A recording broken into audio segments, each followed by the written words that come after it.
So today's session will be about a book, A Business Acumen for Project Managers, which I will introduce to you. We will talk about the content a little bit, and I will highly recommend to you to have your own copy. First of all, I would like to share a little bit about myself. So I know Liz approximately 3 years. For 3 years, I'm originally from Hungary, and I moved to the Netherlands 3 years ago. I joined to a mentorship program, and later on I joined to Women in Project Network. This is a great group, and I learned so many people in this group that are ambitious and high achievers. So I recommend all of you to join this group in LinkedIn and see the posts, see the activities. And if you feel like join us, as Liz already shared, we are an active club that we initiate ideas and we share knowledge. Also, the book club is approximately 2 years old, and we discuss what type of books we should read and encourage each other to learn in the profession of project management. So yeah, that is all about it. My background is in engineering, so I studied mechanical engineering, and I have 10 years experience in semiconductors industry and automotive industry, and in the recent years I work as a project manager. I found this book really interesting to read because the financial knowledge was not part of my original studies, and I think it's true for some of us. So again, I highly recommend the book, but let's go there. I share the first slide. So this is the book we covered. I'm not sure if you have read the book. Some of you already shared. Please put it in the chat. And if not yet, again, I highly recommend because of the content is really useful. It's also structured in a way that you can easily get back to the topic that you want to gain knowledge on. So it's not a long one, heavy book, but you can check it chapter by chapter. Okay, I go to the structure of the book, how it is structured and how to use it. So before we go into the content deeper, I can share that the book has 12 chapters across 3 areas. One is about understanding the business, which talks about organization, understand the organization, how it works, what are the processes, because the more you learn about it, the more confident you become in your work. Who are the people? How is the organizational chart looking like? Finance and data, as decision supposed to be based on data.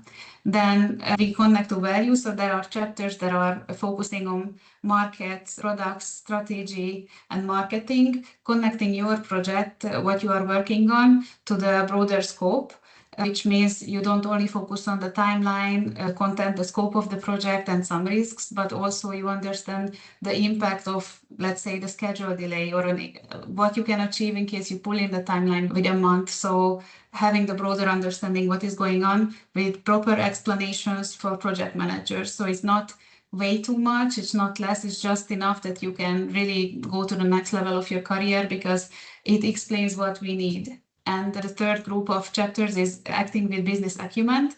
So it's performance and personal development. So even the first chapter says, let's assess your business acumen.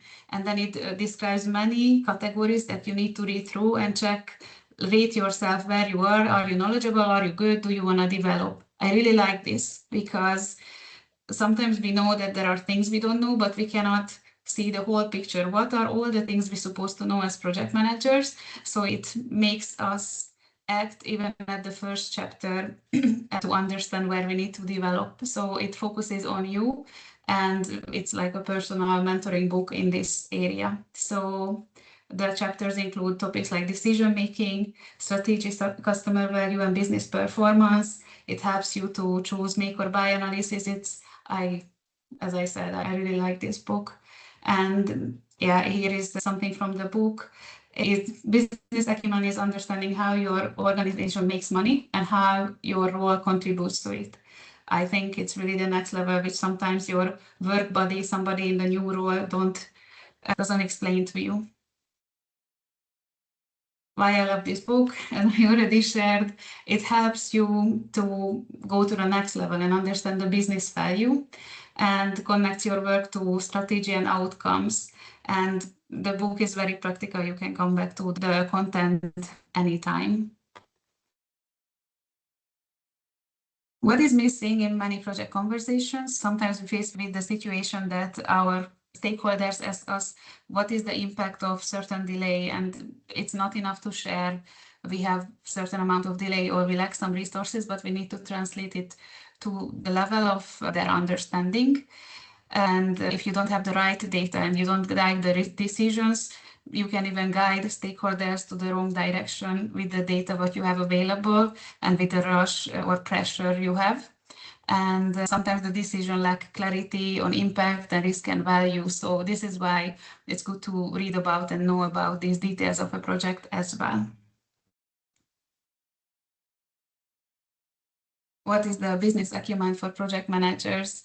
In simple terms, it's about understanding how the business works and making better decisions based on that. It needs to focus on outcomes and not just outputs. Instead of asking, are we delivering? We also need to ask, are we creating value?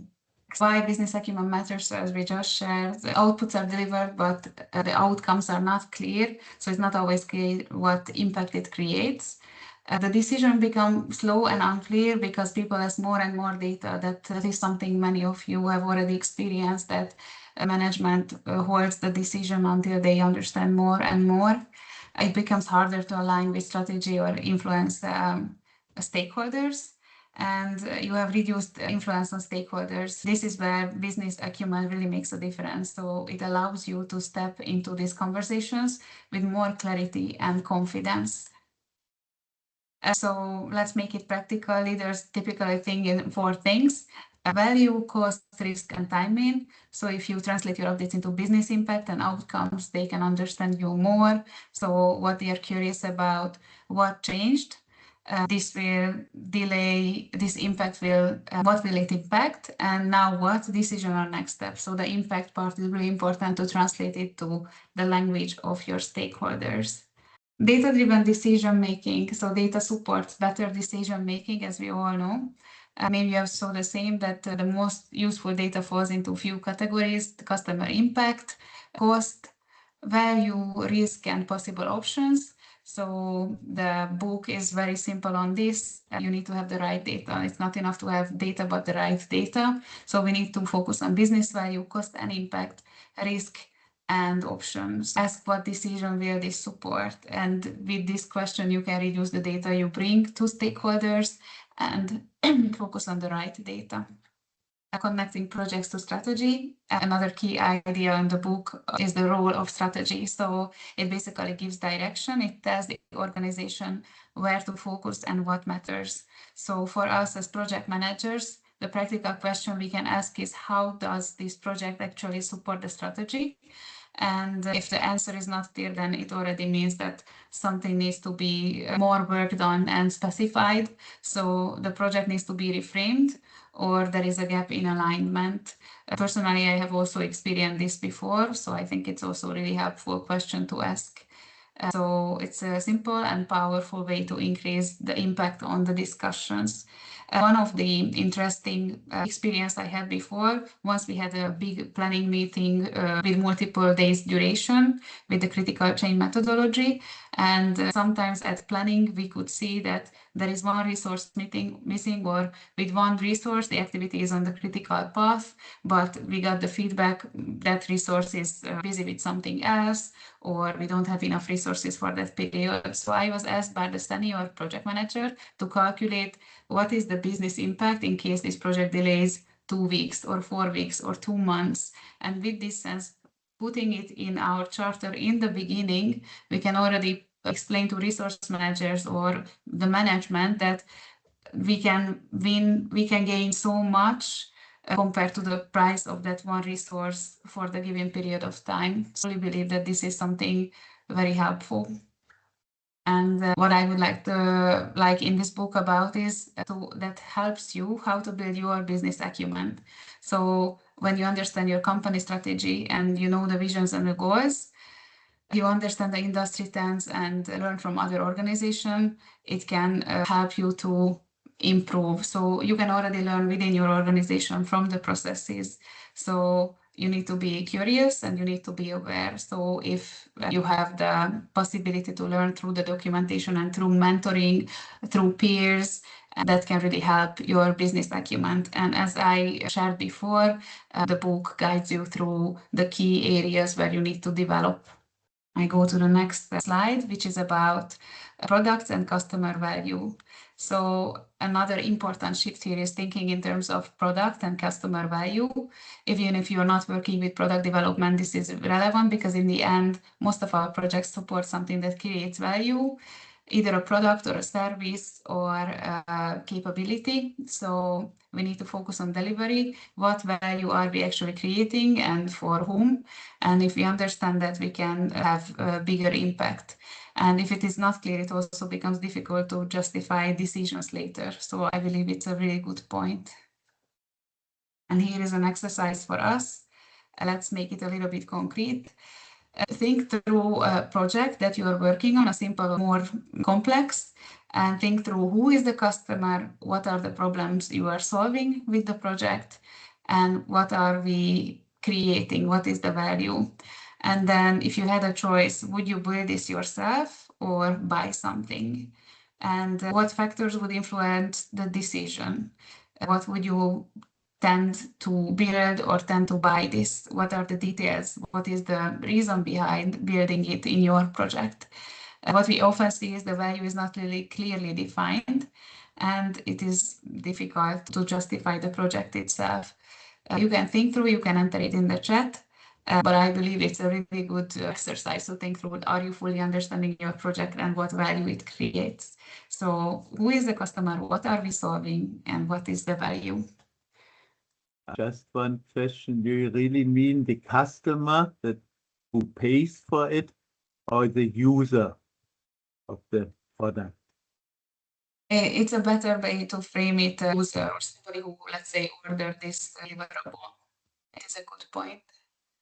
I think we can also look at it if it's the end customer is is it a company, an organization with a clear specification? Is it a person who has many requirements not understood? Yeah, we can think of the user.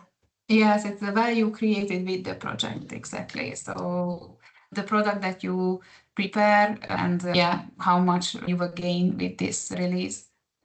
And when you calculate it, do you look at the net value or do you look at the cost of the project as a cost to deliver that value? So if the project costs $1 million and you get a $2 million value in 2 years, is the net value 1 million in 2 years?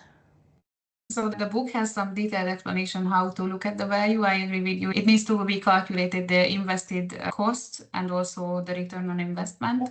And considering the risks, the timeline, we can also see it in my experience. One part of the scope we had, we needed to investigate if that is something we need to outsource or purchase from another company, or do we develop it ourselves? And we needed to create a decision matrix to see what is better for us. And it comes down to how much do we gain, what is the timeline that it takes to develop ourselves or to have it from another company, what are the risks we are taking, do we have the know-how, and having all these details together, including all the financial data that we can calculate based on our internal expectation and our business case. I think it's an interesting example for this, where we really needed to investigate, are we building or are we buying, with all the risks, timeline, resource needs, everything included in a short period of time. So, but would the industry standard be ROI, return on investment?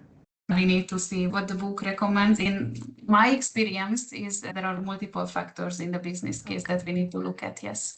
Key takeaways for project managers. Summarize the key takeaways from the book first. Always connect your work with the business value. Use data to support informed decision. Align project with strategy. Focus on customer value, as shared before, and think beyond delivery. So these are all the topics we already covered that are helping to grow your, let's say, own career and also your confidence within the company. Turn your insight into an action. So what I encourage is, first of all, if you don't have the book, I recommend you to have it and pick a skill to improve. So as it describes in the beginning, all the skill sets you can improve.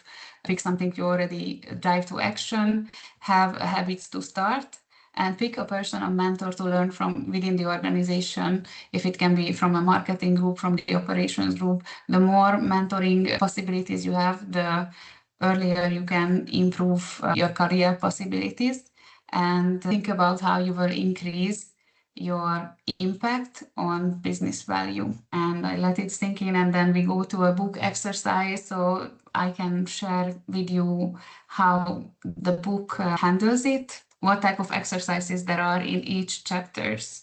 So you can see here, you can make a picture of this, so you can do it as a small homework. This is an exercise from the book, and as I shared before, every chapter has an exercise.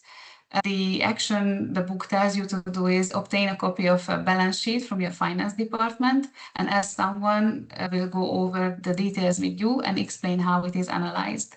And you can also have some public balance sheets that you can review and find it online.